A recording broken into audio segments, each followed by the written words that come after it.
All right, here we go. Okay. Hey guys, how are you? Hi. Welcome to the Seder Feast online live. It's live now. We actually did this earlier today so that you could really enjoy this anytime. Tonight, tomorrow, really anytime between now and Easter. You need to go turn your phone off. Over and over again. We'll excuse her for a minute.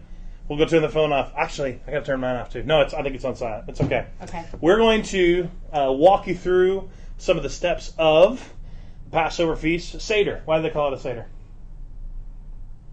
I don't know. I know. I've heard it called both things, but that's ultimately what it is. The Passover feast, the Seder. I think the Seder always had to do with the actual food meal. part, the actual meal part. So Yeah. that's going to be good. Okay, we've got some notes here because we want to walk you through. We are not going to take you through all, is it 14 or 15 steps? It's something like that. I think it's 15. And Don is not here with us, but he loves the 2.5 hour version of this. We are not going to do the 2.5 hour version of this. We're going to do the maybe 15 minutes? Maybe 15 minutes. Here's the goal. This is what we want. Both Heather and I. Heather's got a huge passion for this. I'm going to ask her lots of questions. She's walked our children's and families through this over the past 3 years. And it's really important to us for you to understand the significance of this in terms of how we see it in light of Christ, in light of what we're celebrating this weekend, in light of what we're celebrating even tomorrow, and then all the way through Easter Sunday. So our biggest thing is, if you at any point say that's not that important, we're only going to talk about it for a minute. Just hold on. It might get to something a little bit more interesting for you. The other aspect of this is that sometime between now and Easter, if you just for a moment understand the significance of the bigger picture of what God had in store from the beginning of time when He created mankind to saving them. Oh, it's a lawnmower. I didn't know we were going to have a lawnmower there today. That's good timing.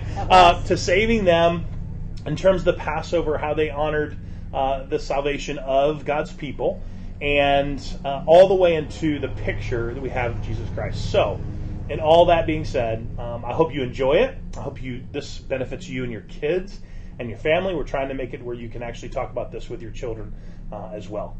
Awesome? Yes, okay, awesome. Let's take over. Okay, so like Matt said, the importance of this as Christians for us is just like during the time of the Israelites, it's a teaching tool, and it gives us an opportunity to teach the next generation the importance of what God has done for us, how much He loves us, and so we're going to begin. So the first thing is the removal of the chametz, and that is every Jewish household removes all of the leavened materials from their house. Yep. So they would go throughout the house and get anything that has leaven in it, breads, rye.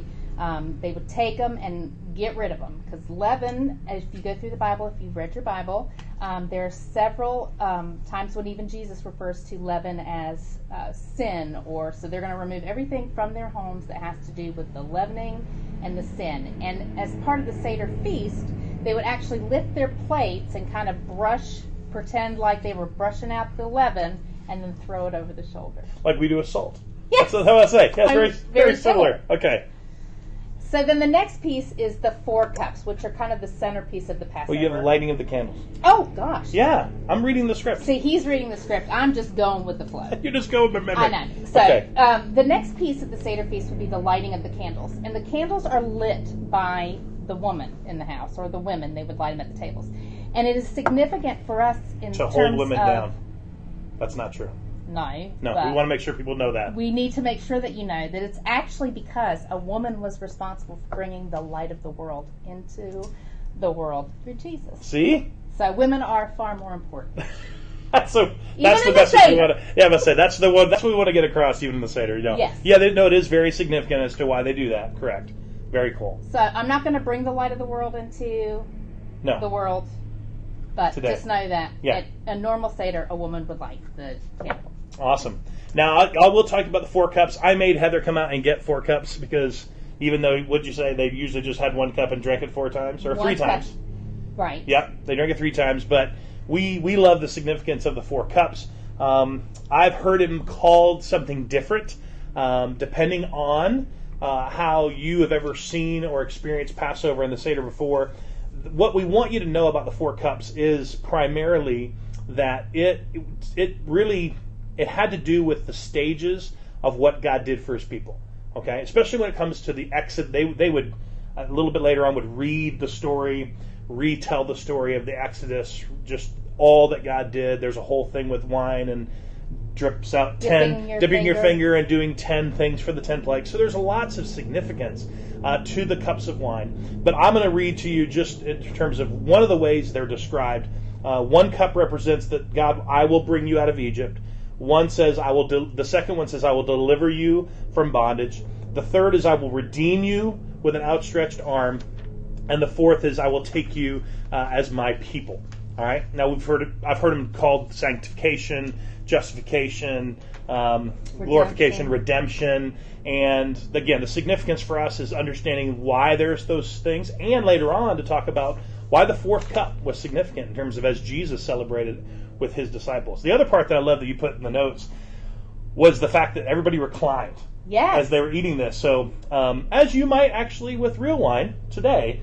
It's a very relaxing thing, and part of the feast was, because it took a while, was to relax and to celebrate. Again, that there's nothing else we could say. This is a celebratory event, and so the wine was represented there because of that. And they actually had the person sitting next to them would refill their cup. That's right. And wait on them so that they could be felt like they were royalty. I'll fill your cup. No, I'm not going to fill your cup. No, you better now. not. No. We won't make it through the Passover. We won't make it through the example. All right. Okay. So the Seder actually, after the lighting of the candle, would begin with the first cup. Yes. With a blessing and then a drinking of the first cup. So I'm going to, my Hebrew is I asked her to do this. a little rough. I asked her to do at least one prayer in Hebrew and then tell us what it means. I'll translate it. Okay, so it is, Baruch atah Adonai Eloheinu melech ha'alam borei pari hagafen. And it means, blessed are you, Adonai our God, creator of the universe, who creates the fruit of the vine.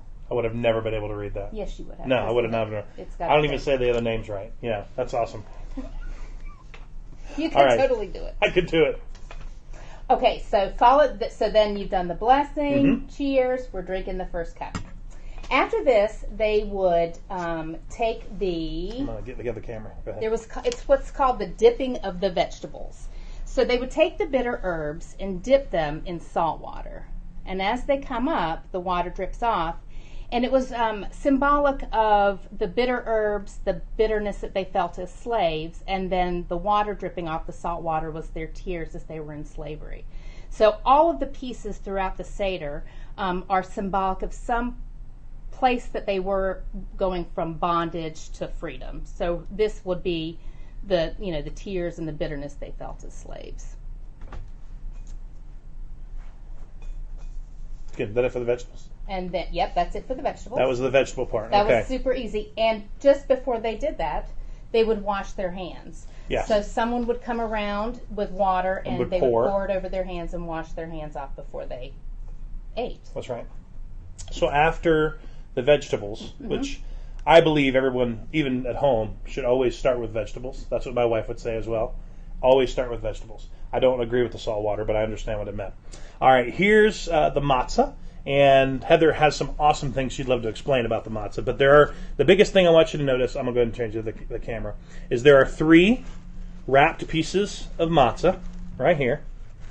All right? And there's a middle one. And whoever was leading the Seder, right? Yep. Would take this out, and they would break it, okay? They would break it like this. Now, the smaller piece or the larger piece would go? The large piece. I think the larger piece was wrapped again. And do we have anything to wrap it with? Yeah, I've got a napkin. Okay. The smaller piece always goes back in between the two. All right? And this piece, this is the cool part. Let me go to the other camera. Here we go. This piece was always wrapped. I used to love this when I heard this done and little kids got to play. You know? So exciting. Yes. This was known as and I'm going to say it wrong again, afikomen. The afikomen. Whatever. Afikomen. All right. That's what this is. So this would be taken, I've read it a few different ways. This would be taken and hidden. That's ultimately the case for later on, right? And the significance of this would be that we would have the kids maybe go find it later. Or sometimes I even read that they would do that before. I actually read one ritual where this goes right near the person that's leading the Seder, and somebody has to kind of like sneakily try to take it Yeah. You've seen that before? Where they try to, they want to take it away from you. Anyway, I want you to, you talked about this. I really liked this in terms of the matzah. Talk about the significance of that. So the matzah, of course, it's the unleavened bread, which is significant because we want to not have the leaven. The Jews or the Israelites, when the angel of death passed over, they were told to eat nothing with leaven because they didn't have time to wait for the rising, had to have their shoes on their feet, they needed to be ready to go. So this piece, and I'm going to hold it up underneath the camera. Yeah, I'm going to do the other camera. There you go. One of the really, really cool things about this is that it is bruised, it's pierced, and as part of the Seder Feast, it's broken. And we've, so there's just so much symbolism there for Jesus as he was bruised and pierced and broken for us. So that to me, it just kind of gives me chills to think about. From generation to generation, the Israelites did this, leading up to Christ, who also participated in the Passover. That's right. And even just the physical side. I'll let you hide that. There you go. Okay. Even from the physical side, we didn't want to show you on the camera where you hid that. All right. Now they would actually take the matzah, the one that remains, and this is the time in which they would begin to tell the story. Okay. So this is the time, and this is probably the longer piece of the dinner, but they would probably say something very similar to what you said, but it was always about the poverty and affliction and trials that they went through during their time of slavery. And so, yes, we do see the significance of that and what Christ has done for us. But in the actual Passover, in the Seder part of the actual meal, that when they would actually break this up and distribute it to everyone there, it had a lot to do with the story. All right, so the broken pieces would then represent, I'm going to try to break off pieces. So the broken pieces would represent, and they would actually pass that around to everyone and let them have a piece, all while, probably the patriarch or whatever was sharing the story of the significance of their people. This also is the time in which, I always thought this was funny, but, the kids, this is another part the kids played where they would ask the 4 questions, which are not actually 4 questions. Right. They're 1 or 2 questions. One significant question. It's actually broken up into 2 questions, where this is after the second cup was poured. They do not drink it. Okay. This is when the questions would start.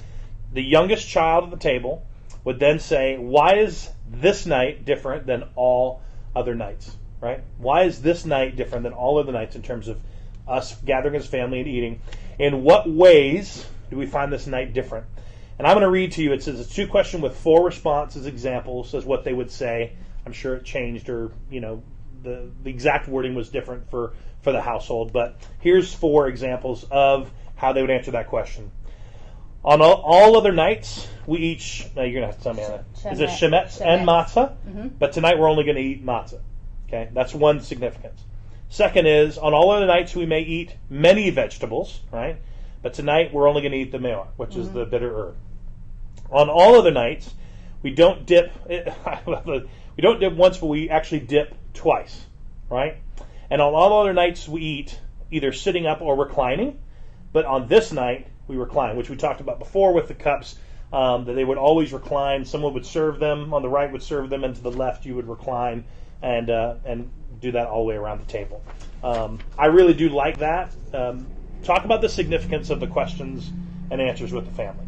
Well, being in children's ministry, it's super important to me that the 4 questions were used as a teaching tool. Yep. And the 4 kids, it's so funny to me. I'll have to show this picture because they talk about the 4 kids, and it's if the children as part of the Seder were to be engaged and to ask questions, why do we have this and why do we have that?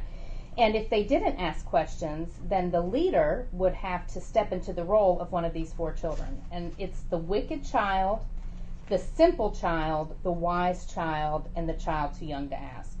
And the 4 different children represent 4 different learning styles. So we have the wise child. We have all of those children at Journey. We do. Maybe even in our staff. We do. We have all 4 represented in this life. Very true. Yes. So we have the wise. The okay. wise is the one who's really studious and wants to dig in and find answers. We have the wicked child, who is the rebellious child who lacks empathy, and so you have to ask questions that engage them in understanding why it's important. Questions like, how would it feel if you were a slave freed by God? And then the simple child was the child that wasn't able to understand, but still to bring them into some understanding. And then the child too young to ask, the suggestions are to sing songs, just like we do with our children, while we're at church or at home. So really, it's the neatest thing about this to me is that it is a tool for teaching God's immense greatness. It was the beginning of children's ministry. It was the beginning. In the home, totally. with families, taking all of the children from too young to the wise child that already knows the answers, but to bring them all in. To bring them Very all cool. in so that no generation would pass without knowing God's greatness. Yep. And That's we awesome. want that to continue today. Yep. Very cool. This is, okay, that's after the second cup, right? Well, no, you got to bless it first. I'm not going to do another blessing. No. Okay. So after this, we would do the blessing over the second cup and drink it. And now I'm going to just explain to you. That's after they did the 10. We didn't have that part. We won't do We're not that doing part. I would strongly encourage everyone who's watching this and just is like, they're so crazy, but you really enjoy what you're hearing. Yeah. To dig in and I have tons of resources or just do some research. It's so cool. Yeah. So then you'll know all the actual components that last 14 hours. But we don't have time for that. So I'm just going to explain to you what the different pieces of the Seder mean. All right, here you go. So the first one, this is our lamb shank. Yes. Which may look like a dog bone, but it actually is lamb. And it represents the mighty arm of God who changed Pharaoh's mind. And it also represents the Passover lamb, which we'll talk about a little bit more. But it's through his blood that the people receive their protection from God. And just on a side note, the Passover in Hebrew, the word peshek, and I'm probably not pronouncing it right, is a really cool word because it means to pass over, but it also means to hover. So in this case, during the Exodus, we find that the angel of death passed over, but also hovered and offered protection, which I just think is so cool. Okay, matzah, the unleavened bread, eaten in the desert while they were fleeing in haste. Then we have the mayor, or the charoset, the bitter herbs representing slavery, and then the sweet combination of fruit and nuts. Usually had wine combined in it, but if I've been eating it all day, and if I'd have put the wine in it, it wouldn't have. It would have been a very different video. Yeah, different video. Very different video. But it represented the mortar that they used to build Pharaoh's city. The bricks, yeah. And then towards the end of the feast, they would take the matzah and put the herbs and the charoset on it and eat it as a sandwich. What was that called? Hallel's sandwich. Hallel sandwich. Okay. And then, but there was a banning of the Passover. Anyway, I won't go down that road. Well, and let me just stop here and say again quickly that we're explaining the different elements of it, but in the actual feast, when I read up on it, and I've seen this even done in a larger actual demonstration, but these are things that they would sing songs in the middle of. They would have, again, there's different prayers that are probably ascribed and prescribed, but then they would probably also still say, grateful things, and there would be a lot of, again, I think that what she said is engagement and interaction with the family, especially during that time, which is the meal time, especially when it was all, think about how you, at I would say Thanksgiving or a significant family gathering meal, think about, I'm thinking for my family, those meals last hours, right? Hours. You might think of this and go, man, why in the world would it take 2.5 hours? Why, that's so crazy that this would be like that. It was like that because they enjoyed this, even though it meant something to them, even though it was significant to them, even though it was, God wanted them to remember this every year. And of course, Jesus would tell us again to remember him using elements of the table. There's something about that just understand is enjoyment. They really did enjoy this. This was all a part of their custom of gathering together and eating this amazing meal. Yep. So, all right. So now we're going to go. You said we've done the 2 cups. Now the 3rd cup, right? The 3rd cup would be poured, blessed, and they would drink it. And then the 4th Basically, cup, the wine after the meal. the wine after. There you go. Yep. The 4th cup is called Elijah's cup. And it is significant because for the Jewish people, they're still waiting for Elijah. Right. For us, They would ask the kids. Don't they ask the kids? they where? go. Yes, Yeah. they ask the kids. They go and open the door and look to see if Elijah's coming. That story is always funny. It is funny, but it's Yeah. actually part of what they do. Right. Because they have an empty seat at the Seder Feast with a pillow waiting just specifically for Elijah. For Elijah. For us as Christians, I'm just going to read a couple of scriptures really fast. The first one is from Malachi, and it's Malachi 4:5, and it says, "Behold, I will send you Elijah the prophet before the great and awesome day of the Lord. And he will turn the hearts of fathers to their children and the hearts of children to their fathers, lest I come and strike the land with a decree of utter destruction." And then there's there's conversation in the Gospels about who Jesus is and who John the Baptist is. Mm-hmm. And in Mark chapter 9, verse 12, Jesus responds, they're asking, why did the scribes say that first Elijah must come? And Jesus responded to them, Elijah does come first to restore all things. And this is just after they've come down from the transfiguration, Elijah, Moses. And he says, so Elijah does come first to restore all things, and how it is written of the Son of Man that he should suffer many things and be treated with contempt. But I tell you that Elijah has come, and they did to him whatever they pleased, as it was written of him. Mm-hmm. So we know that Elijah has come, and that he was the forerunner of Jesus. Yep. Jesus came, and he is our Passover lamb. And so just this, I was just telling Matt, because I get so excited, and I could talk for hours and hours about this, but the Passover lamb for the Israelites was their protection. Dip the blood, hyssop, angel of death passed over.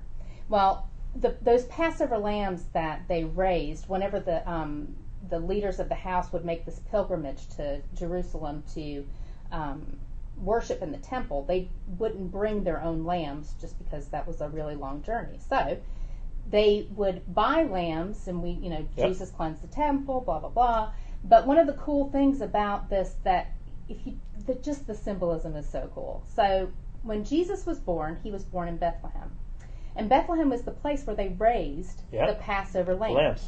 When the lambs were born, they were birthed in these birthing caves, which was where Jesus was born, in one of these birthing caves. And when the lamb was born, because it had to be bruised and it had to be unblemished, the shepherds, who were shepherd priests, because they were responsible for raising this most significant lamb, would take the lamb and wrap it in swaddling cloth to keep it protected, just like Jesus when he was born. So as we see on the day of Palm Sunday, last Sunday, when Jesus was coming into the city, it was the day that all these lambs would be brought in. Brought in, yes. So Jesus is, the people weren't just waiting for him to show up. They're like, woohoo, here comes the lambs. Yeah. And our lamb was the one who entered the city, and then 4 days later he died. Yeah. Which is just totally mind-blowing. Yeah, there's a lot of significance about even the bridge that he crosses over for his prayer in the Garden of Gethsemane. The bridge that he crosses over is the one where all the blood of the slain lambs would have drained down. There's just so much in terms of not just the city of David, but Bethlehem itself it's rich with history, rich with meaning, rich with context, and and that's part of the reason we wanted to share all of this with you. Now, I always found this part, this is towards the end, I always found this part to be a little strange. This is just me, okay? But I do understand the significance of it, probably because I don't like eggs. That's probably the way I like the hard-boiled eggs. But they would have a hard-boiled egg. Okay, so I'm going to change the camera here so you can see. They would have a hard-boiled egg, and again, they would dip this in salt water, right? They would dip this in the salt water. And what's in there? Is this candy? It's is this one for of my Sunday? candy eggs. Is this for Sunday? Is this one of those? Yeah, it's fine. A marketing tool. That's right, for the Easter egg hunt. There you go. But this was actually to remind people of the bravery of the Jewish midwives who refused to follow Pharaoh's instructions to drown every baby born to an Israelite woman, which allowed, obviously, for the birth of Moses. So this, at this point, is kind of talking about, again, really cool significance of not just why women light the candles, but this moment where it said, hey, there were these ladies, there were these midwives, and they did not follow this, like they couldn't follow that decree to put all these kids to death. And then obviously the saving of Moses happened because of that. And so they wanted to make sure they understood that together. It's called the Nitra? Nitra. Yeah, I said that right. It's called the Nitra. This is sort of the ritualistic end to the Seder, okay? This part of the Passover celebration. And so they would do that. I believe they would pray at the end, and then it was done. Yes. Okay, and they go, well, show them the CD. They would also sing. Again, I would say a lot of things. They would sing songs. This is music for it. The Passover Seder. Yep, it's lots of different. It's got tracks songs. for each piece, right? Yep, and it has an actual Passover. So it's called the Haggadah is what it's called, and so that is included on one of these CDs. The Haggadah were basically was the way the rules were written, right? Yeah. For the Seder, and then they would be done. Next year in Jerusalem. That's right. I forgot about that part. That's right. Very true. For me, all I was thinking of as we were talking about the fourth cup was also not just the Elijah significance, but Jesus himself. This is the cup when you think about tomorrow, tonight and tomorrow, as we think about Monday, Thursday, as we think about Good Friday in terms of his death on the cross. This is where he had the fourth cup, and he told his disciples, I will not drink this cup, right? I will not drink this cup until I return, until I'm with you again. And my prayer for you is that not only, as Heather said, that you, if this is of interest to you, that you would dive in a little bit more, you would understand there's so much more significance than even we can describe in a very short period of time. But understand that nothing was by accident. Nothing was happenstance. Nothing was a coincidence. Everything was planned. Everything was ordained in order to point to Christ. And even as Christ celebrated the Passover, he was helping them bridge all that had happened, just like he would do for those guys on the road. He would bridge all that has happened and all that was getting ready to happen with him. And so that's my prayer for you as you kind of walk through the weekend and as you walk through the devotionals that Heather wrote and that we are kind of walking us towards Sunday to celebrate resurrection. My prayer is that you would understand the significance of tonight, of tomorrow, and I even have a video for Saturday. There's a significance to Saturday, and then come together as a church just to celebrate the resurrection of Christ. Now you can do your plug and your marketing plug for Sunday. And bring Easter baskets. Just bring yourselves, and we have baskets, but we have an egg hunt at 10:30. Yeah, I'm excited about that. Actually, my wife said the same thing. She was like, I think we only did it like one other time, and sometimes people do egg drops and stuff. We're going to have sections, right, for kids. Yeah. So that the older kids aren't running over your preschooler. That's basically the primary reason, right? Well, not running over your preschooler, but obviously it'll be on the church grounds. You have to come at 10:30. All right? If you come for second service because you slept in or you had your breakfast and you gave your kids chocolate in the morning, whatever it may be, and you missed it, you missed it. We're not doing anything after second service because we know a lot of people go to dinner, they go celebrate as a family. So our Easter egg hunt is all happening between services at 10:30. And when you come, I actually just saw what Chris set up in the back at the cafe. We're going to have a social booth, photo booth there for you to take your pictures, to take your Easter pictures with your family that has a cross, an empty cross, because that's what we celebrate, is an empty cross to celebrate Easter together. We couldn't bring the tomb in, so we just brought the cross in. Everybody understands the significance of that at our church. And we really do look forward to sharing Easter Sunday with you guys. Thank you so much for watching and being a part of this. I don't know that there weren't that many people on here live. That was on purpose. But we will have this posted for you on here and on YouTube. And so feel free to share it with friends as well. Feel free to watch it with your family and share it with friends. That's it. You got anything else to add? Nope. You'd love this. I is love so it. much fun. Guys, when you come Sunday, thank Heather for putting this all together. And we really do love you guys. Thank you guys so much. 30 minutes. Bye. See ya. Bye.